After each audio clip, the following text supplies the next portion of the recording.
Yo, what's going on, guys? Welcome back to a brand new video on the channel. Inside of today's video, we've got some Brawl news to talk about. We've got the chance to get the LCQ pin, which was exclusive, but it's no longer exclusive anymore, as seen by Brawl Stars' post. I don't know exactly what they said in this post, but I'm recording this pretty early, just so you guys can get the chance to get this LCQ pin as soon as possible. So if you're wondering what this pin is, it is the one from the recent Last Chance Qualifier, the Brawl Stars esports event, with this Brazilian flag, this pin. So this was only meant for the people at the event, which we'll show you guys in a second here. So on Twitter, you'll see that Ash was at the Brazil event, and there was a few other people on Twitter that were really helping a lot of people who weren't at the event get this exclusive pin.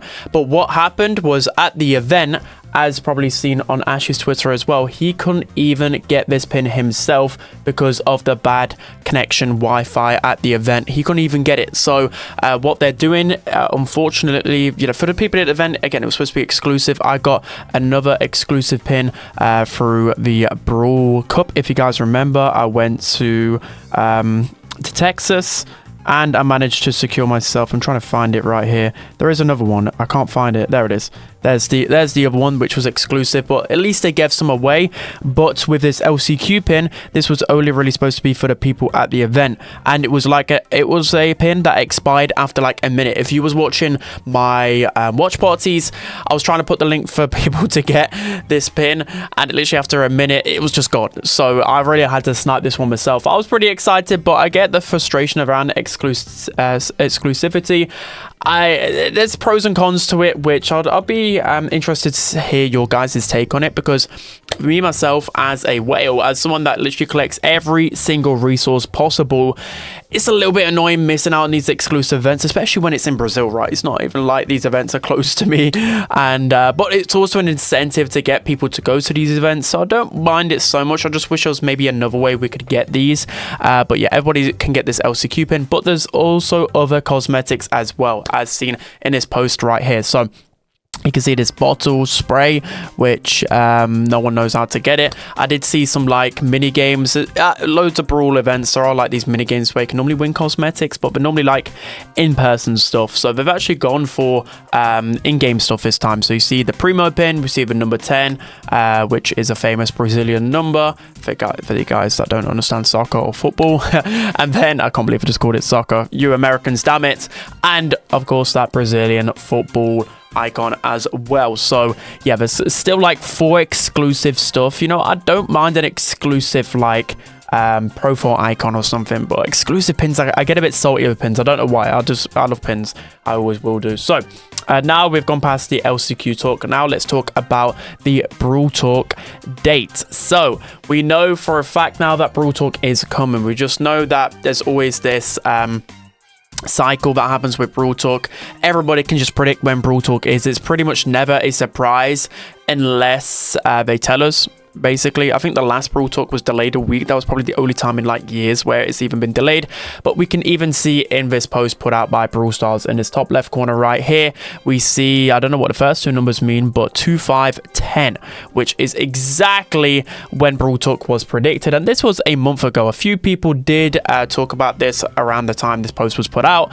No one's really spoke about it too much again, but then I went to go on Drew's Instagram. It's already gone, but basically Brawl Talk is coming in 10 days, as confirmed by Chosen as well. But by this post right here, we can see this is what Drew put on Instagram. So Drew was well, he's still in Brazil right now. It was last night in Brazil, and he was just giving some feedback on Brawl Talk. I think the gameplay is probably the thing that goes in last in a Brawl Talk edit, which is pretty interesting. We don't get to see the behind the scenes of stuff like this, but all you can see, like, we don't really get anything from this. We just get Marcio, however you pronounce his name, and yeah, we just don't really get anything. But there are a few inklings in what Brawl Talk could be about. So there's only a few ways which we can really predict in terms of updates, because there's not been any Time to Explain podcasts. There's not really been a roadmap for a year now, and as Frank said on Twitter after coming back from a 3-month break, he did say that a lot of times in the roadmap things do change, and sometimes it can frustrate people when it's not exactly the same as what it was on the roadmap. So we're looking at ways to try and tell us in a better way. I don't know how they can do it. Maybe they just need to make it more clear that it's subject to change, but I do really like the roadmap. So as you can see by the roadmap, essentially a couple of months ago, every brawler should have had a hypercharge by now. There's Pam, Ali, and the new brawlers that are being released that haven't got a hypercharge. I probably missed out one, but not every brawler's got one. But in the next update, in 10 days, 9 days, whenever, we should be getting every brawler with a hypercharge, and we should be getting brawlers released with that hypercharge, which I'm excited about. I think for the health of the game and for the balance of the game, I think hypercharges should be released with a brawler. It just makes sense, right? Like that brawler probably will be a lot worse. Or I mean, actually, you look at Mina. Mina's still the best brawler in the game without a hypercharge, but you get what I mean. Like that brawler could just have a sketched release if the hypercharge's not released with it, because every brawler has a hypercharge, every brawler has a purple button. So why not just include the hypercharge with the brawler release? Anyways, the next big thing, so I don't know whether it's going to be this update or next update, but it sounds like it should be this one.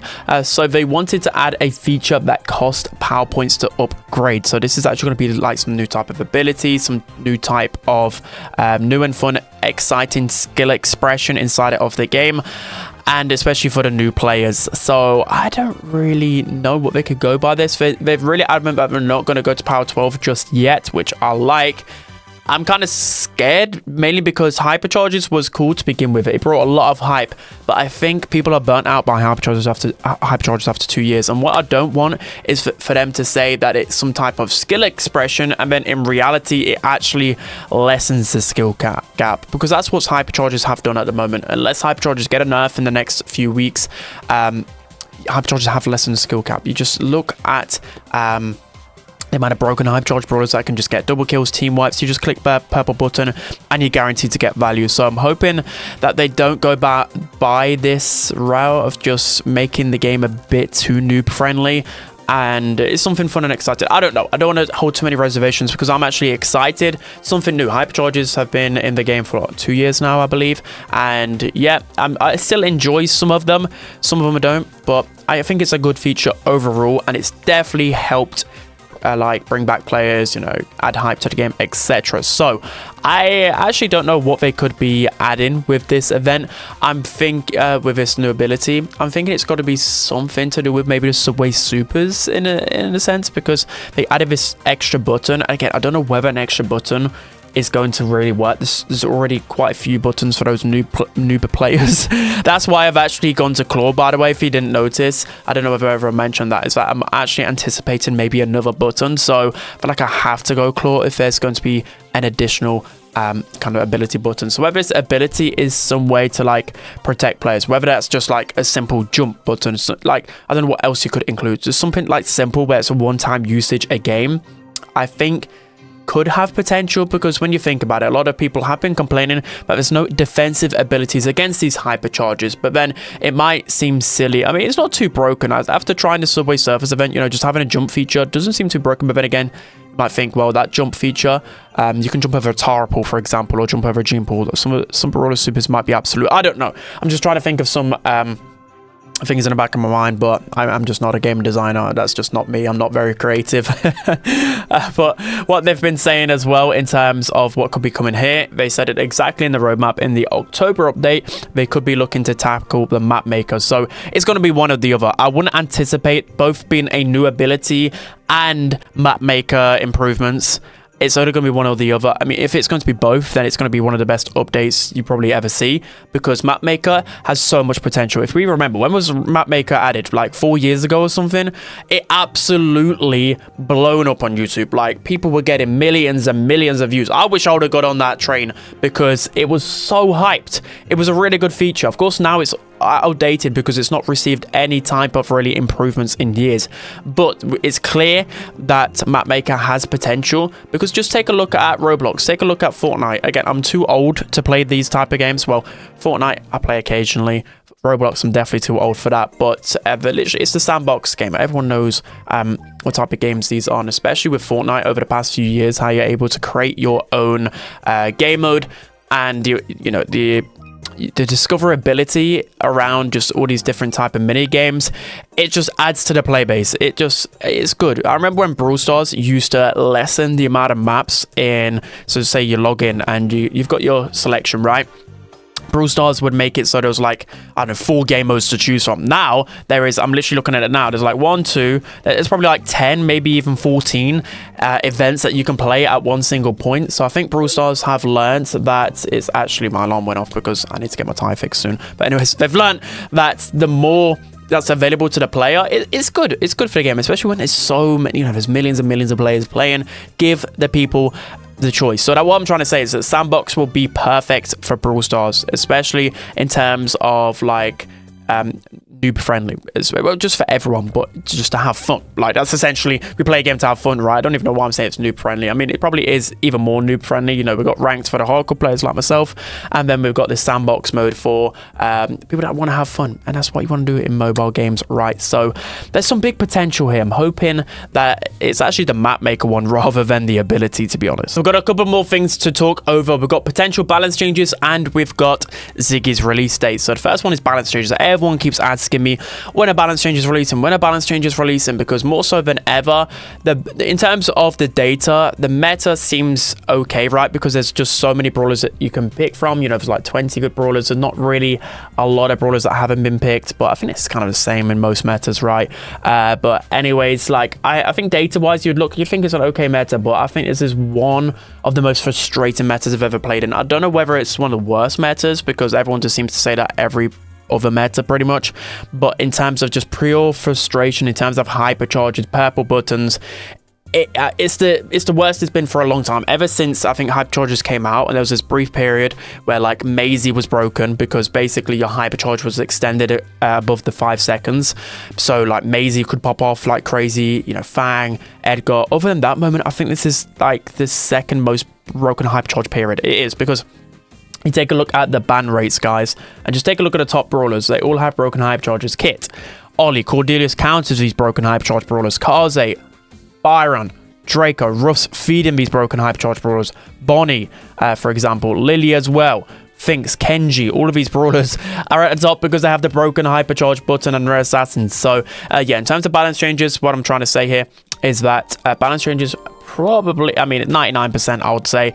it won't come out until after the update, mainly because like there's probably going to be a bunch of balance changes, I imagine, this one. We've not had balance changes in a couple of months, and I really hope, especially now that every brawler has a hypercharge. I believe we were under the impression, I'm not too sure where I heard this, but hypercharges should be taken a look at. So whether they're gonna like rebalance a bunch of hypercharges, you know, so like the really bad ones, and not really broken ones, guys, the really bad ones need taken a look at as well. So for example, like Pearl didn't even get played once. Her hypercharge is useless. Colt, his hypercharge is useless.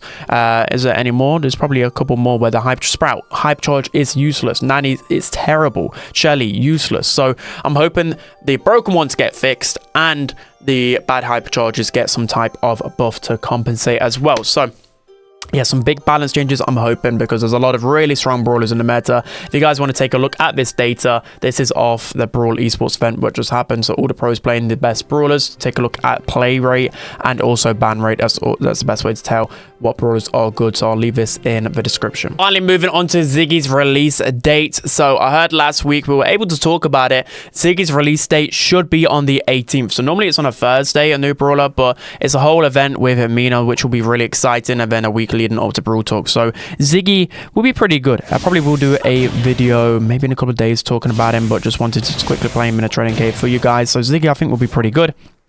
I think the main thing with Ziggy was the auto aim, that people had an issue where I was playing, you know, I was even playing against bots and I was just hitting every attack pretty much with my auto aim. So I think they're addressing this by adding a small attack delay. Don't know whether it's actually been done now or not, but Ziggy will be pretty fun, and I imagine Ziggy being a pretty strong brawler, mainly because of the super. Like, look at the super, how can you even avoid that? It looks absolutely insane. And of course throwers, like Ziggy has a slow reload speed, but throwers have a tendency to be really broken, especially on release. Think of Juju, think of the twins. There's a lot of really strong brawlers on release, and they're normally the throwers because they're just a little bit overtuned.